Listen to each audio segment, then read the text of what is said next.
Good morning to all. Welcome to RPIIT My Campus. I am Dr. Vijayalakshmi, Assistant Professor in ECE Department.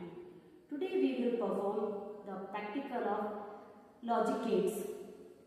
इस practical में हम अपने आज basic gates जो last lecture में हमने पढ़े थे उनका प्रैक्टिकल इम्प्लीमेंटेशन देखेंगे कि हम इंजीनियर्स हैं तो जो हम पढ़ते हैं अगर हम उसको प्रैक्टिकल इम्प्लीमेंट करके नहीं देखें तो आउटपुट कैसे पता चलेगी।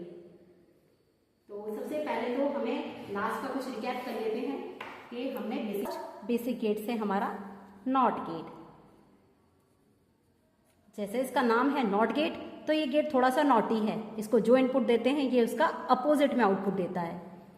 तो सबसे पहले इसका सिंबल, ये नॉट गेट का सिंबल है, इसमें ओनली वन इनपुट अप्लाई की जाती है तो हम उस इनपुट का नाम रख देते हैं ए और ए की आउटपुट मिलती है जिसका नाम है बी। अब वन इनपुट है तो इसके जो आउटपुट कॉम्बिनेशंस जो बाइनरी कॉम्बिनेशंस होंगे वो सिर्फ दो नंबर्स में होंगे। 2n is equal to input combinations.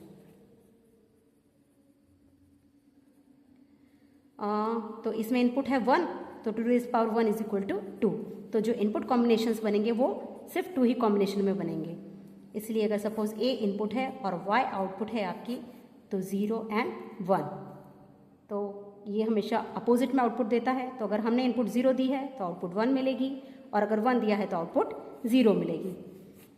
अब ये आउटपुट ऐसी मिलती क्यों है, ये डिपेंड करता है इसके वायरिंग सिस्टम पे। इसका हम वायरिंग डायग्राम बना लेते हैं। सपोज हमने कोई बैटरी से एक पावर सप्लाई अप्लाई की और इसका जो स्विचिंग सिस्टम है एस, ये पैरेलल रहता है हमेशा बैटरी के, और यहाँ पे हमने लगा दिया कोई लोड, सपोज कोई लैंप लगा दिया है।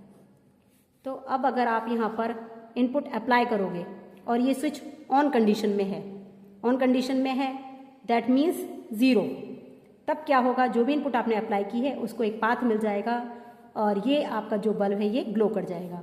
मीन्स अगर आपने लो इनपुट दी, हाई इनपुट दी है तो आपको लो आउटपुट देखने को मिल रही है, और अगर आप हाई इनपुट दे रहे हो तो आपको, जब आपने यहाँ पे 1 अप्लाई किया तो क्या होगा, ये स्विच क्लोज हो जाएगा। अगर ये स्विच क्लोज हो गया तो आपका पाथ ये बन जाएगा और ये बल्ब ग्लो नहीं करेगा। इसलिए 0 पे 1 और 1 पे 0 अपने को मिल रहा है। ठीक है, तो अब हम इसका प्रैक्टिकल इम्प्लीमेंटेशन देखेंगे। तो सबसे पहले हम ली है, इसको स्विच अप्लाई हमने कनेक्ट कर दी है और अब हम यहाँ स्विच से पहले इसको चेक करेंगे कि पावर सप्लाई इसमें आ रही है या नहीं आ रही। अब यहाँ देखेंगे आप, ये नॉट गेट का सिंबल लगा हुआ है, यहाँ इसकी आईसी लगी हुई है जिसका आईसी नंबर होता है 7404। तो यहाँ से हम, जैसे आप ये देख रहे हैं, यहाँ से हम 3 इनपुट्स इस लॉजिक इनपुट्स को दे सकते हैं और यहाँ हम आउटपुट चेक करेंगे।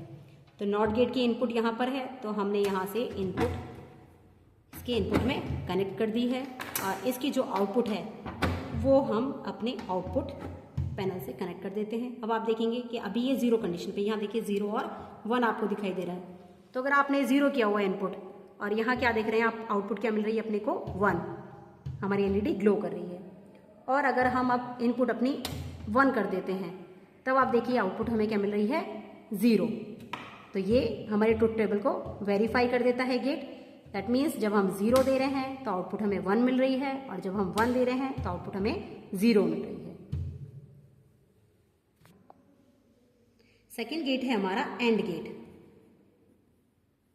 तो एंड गेट का हम सबसे पहले सिंबल बना लेते हैं। अब एंड गेट में हमारी इनपुट्स होती है 2। इसका जो सिंबल होता है एक तरीके से जैसे डी बनाते हैं हम, उस तरीके से ड्रॉ किया जाता है। ए और बी इसमें 2 इनपुट्स हैं और वाई यहाँ आउटपुट मिलेगी। तो फिर वही 2n is equal to input combinations होते हैं हमारे। तो यहाँ इनपुट्स कितनी है 2, तो 2 इज इक्वल टू कितना होता है 4। तो आउटपुट कॉम्बिनेशन कितने मिलेंगे हमें, 4 कॉम्बिनेशन में हम इनपुट दे सकते हैं। तो यहाँ हम इसकी ट्रुथ टेबल ड्रॉ कर लेंगे। तो ट्रुथ टेबल में हमने ए एंड बी 2 इनपुट्स ले ली हैं और वाई हमारी आउटपुट है। तो जो लॉजिक परफॉर्मेंस होता है एंड गेट का वो होता है A into B, Y is equal to A into B. Means जो भी इनपुट रहेंगी उनका मल्टीप्लीकेशन हमें आउटपुट में मिलेगा। तो 4 कॉम्बिनेशन जो इनपुट के हैं वो क्या बनेंगे, 0 0 0 1 1 0 1 1। अब 0 0, जब हम ए को 0 दे रहे हैं, बी को 0 दे रहे हैं, तो आउटपुट हमें क्या मिलनी चाहिए? 0, क्योंकि इनपुट में आप देख रहे हैं ए और बी का प्रोडक्ट हमें मिलेगा। तो ए अगर 0 है, बी अगर 0 है, तो अगर 0 इंटू 0 करेंगे तो आउटपुट में 0 मिलेगी। और अगर 0 1 है तो भी हमें आउटपुट 0 मिलेगी, क्योंकि 0 1 अगर हम इसको आउटपुट करेंगे तो ये हमें मिलेगा 0। 1 इंटू 0 अगर हम 1 दे रहे हैं और बी 0 है तो भी हमें आउटपुट 0 मिलेगी। और अगर दोनों 1 है तो आउटपुट हमें 1 मिलेगी। मीन्स इस गेट में हमें हाई आउटपुट तभी मिलेगी जब दोनों इनपुट हाई होंगे। अब ऐसा क्यों परफॉर्म हो रहा है? तो इसका रीजन भी होता है इसका वायरिंग डायग्राम। जैसे नॉट गेट में आपने देखा था कि जो हमारा स्विच था वो लैंप और बैटरी के पैरेलल में था। इसमें क्या होता है, हमारे दोनों स्विच सीरीज में होते हैं, means A switch and B switch. और यहाँ हमारा लगा रहता है लोड, और यहाँ हमने दे दी कोई भी सप्लाई। सपोज 5 वोल्ट हम दे रहे हैं, ये स्विच के लिए हम ए लिख देंगे और ये बी। अब आप देखिए, अगर हमने कोई भी इनपुट अप्लाई की, तब अगर ए स्विच आपका ओपन है, मीन्स आपने इनपुट 0 किया हुआ है, और ये भी 0 है, अभी दोनों 0 हैं, तो वायर ओपन है, दैट मीन्स सर्किट का पाथ कंप्लीट नहीं हुआ है, इसलिए आउटपुट क्या मिलेगी? 0। इसलिए हमें ये 0 मिल रहा है। अगर हमने यहाँ पे ए को ओपन रखा और बी को क्लोज कर दिया, तभी भी हमें 0 मिलेगा, क्योंकि हमारा पाथ कंप्लीट नहीं हो रहा। और अगर हम ए को 1 रखें, बी को 0 रखें, तब भी आप देखिए अगर ये ओपन है और ये क्लोज है तो भी पाथ कंप्लीट नहीं होगा। तो ये पाथ कंप्लीट तब होगा जब दोनों ही स्विच क्लोज कंडीशन में होंगे, मीन्स ये भी 1 होगा और ये भी 1 होगा, तभी हमें आउटपुट 1 देखने को मिलेगी।